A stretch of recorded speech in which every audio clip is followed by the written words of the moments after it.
के करनी तज कथनी कथन, अज्ञानी दिन रात, ये कुकर जो भोकत फिरे, सुनी सुनाई बात।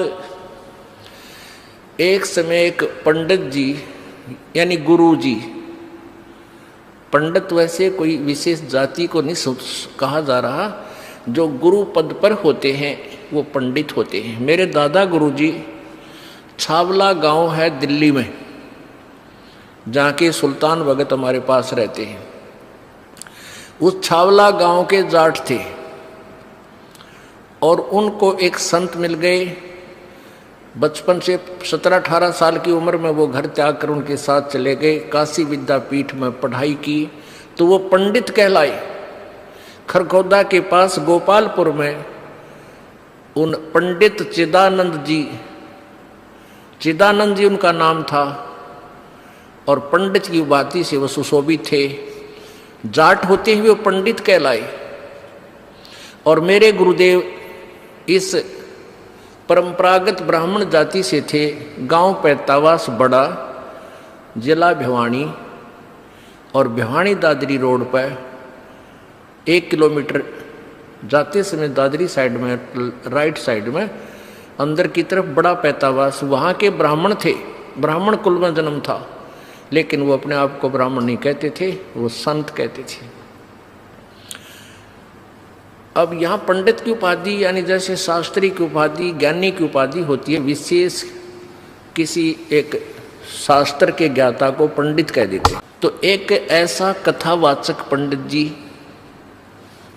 यानी गुरु जी एक दिन एक उसके साथ उसका साथी शहर जा रहे थे। वो पंडित जी प्रतिदिन एक कथा कराया करता, नित्य पाठ करता था रामायण का। उस दिन उसने सोचा कि आज यदि रामायण का पाठ करूंगा तो लेट हो जाऊंगा, 4-5 किलोमीटर पैदल चल के ट्रेन पकड़नी है स्टेशन से। तो वो उसका साथी और वो दोनों ही चल पड़े। उसने सोचा ट्रेन में बैठ के 1 घंटे 1.5 का रास्ता है, ट्रेन में बैठ के वहां अपनी नित्य नियम कर लूंगा।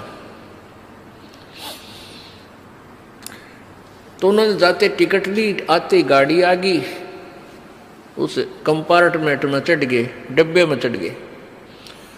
अब ब्राह्मण वेशभूषा थी, लाल अंगोछा ले रहे थे, तो उसे ब्राह्मण समझा जाता ये विद्वान पुरुष है। तो जब गाड़ी थोड़ी सी गति पकड़ चुकी तो उस ब्राह्मण ने कहा, गुरु ने कहा कि भाई जो सीट पर बैठे थे उन्हें सीट मिली को ना, डिब्बा खचाखच भरा था।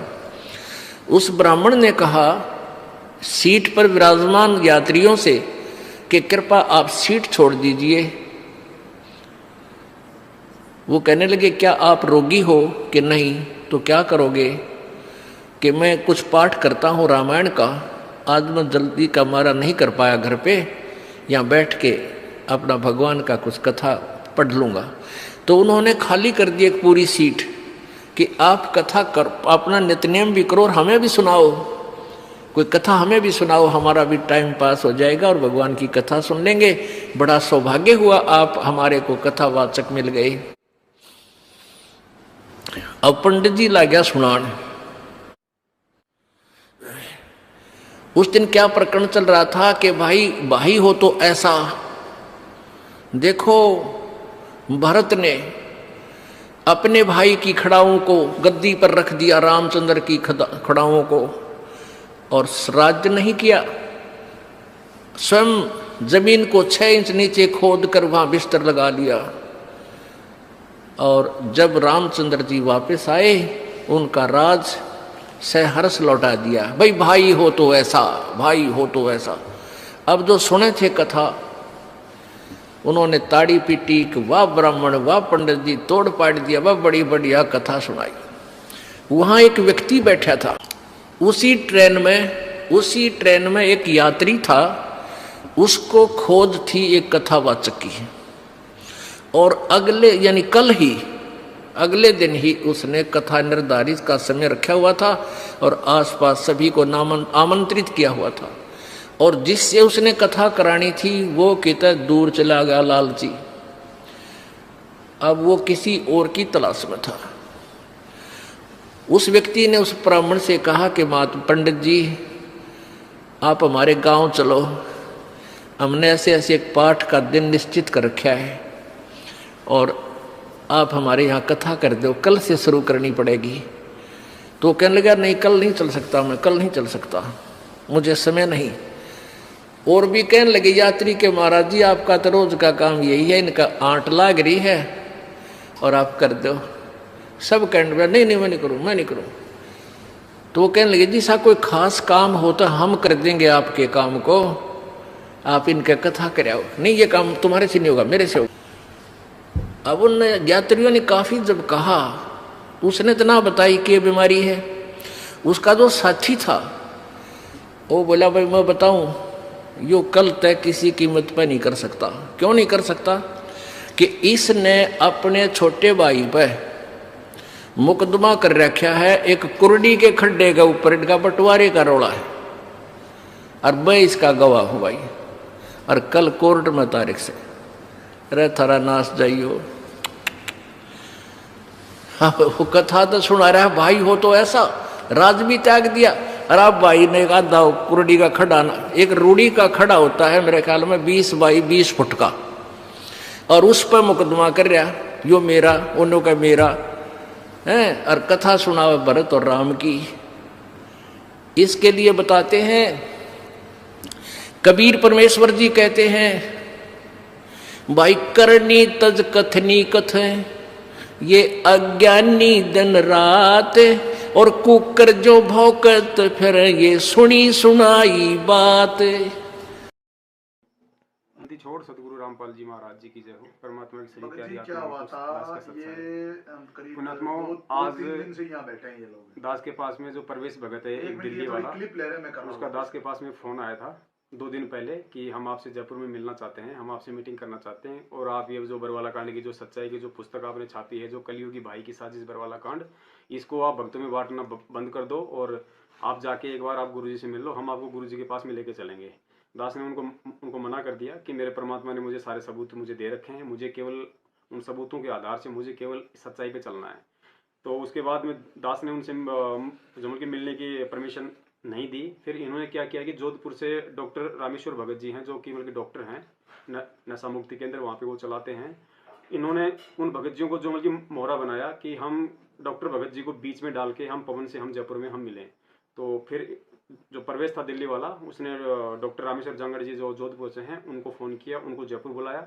और पहले ये लोग आए, खाली जो मतलब 3 आदमी थे, प्रवेश दिल्ली वाला और देशराज दिल्ली वाला, जो जो जो मतलब कि महेंद्र उर्फ जो मतलब मोहनलाल है, उसका खास आदमी है, राइट हैंड है वो। और डॉक्टर भगत जी को लेके और शिफ्ट गाड़ी में ये तीनों आए। डॉक्टर भगत जी का फ़ोन आया, दास ने कहा कि भगत जी आप दास के मतलब घर पे आ जाओ, यहीं पे उन भाइयों का भंडारा भी हो जाएगा।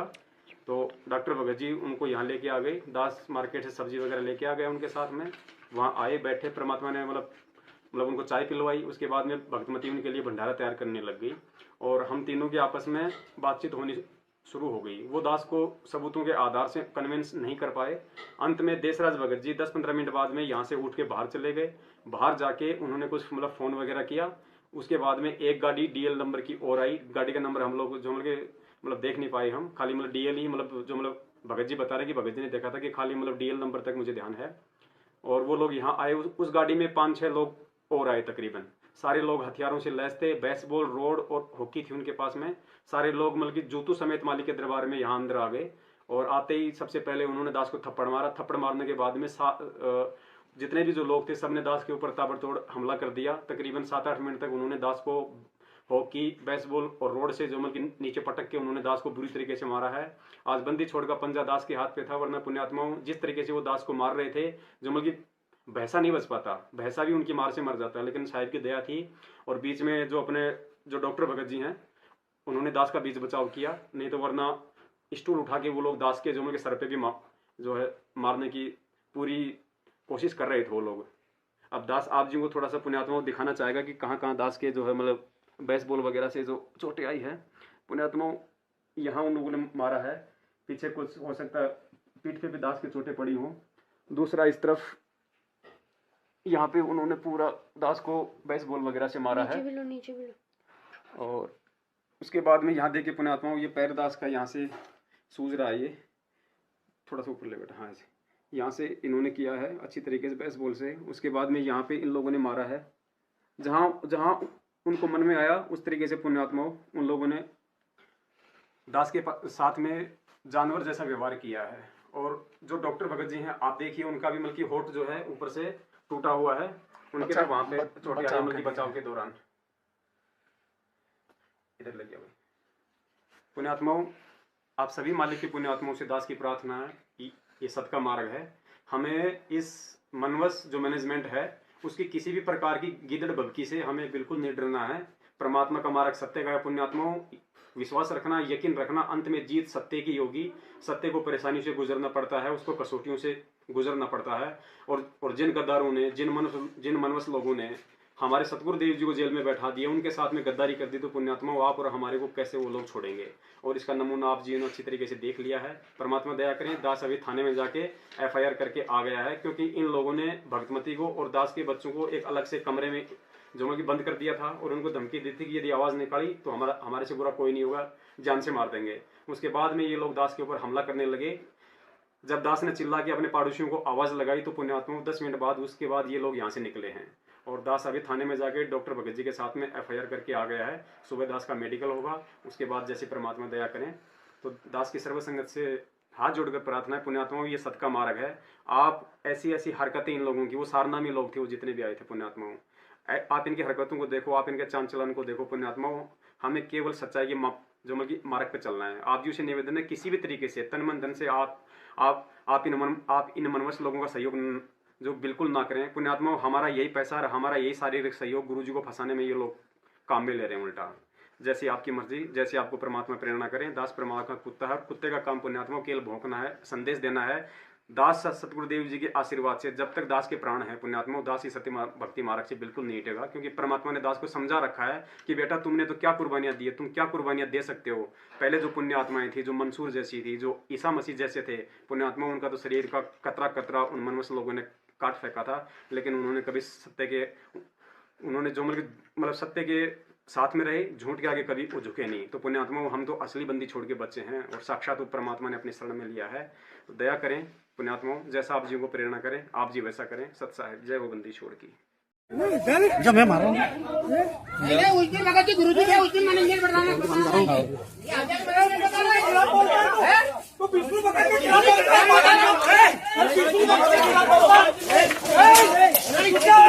लेके आता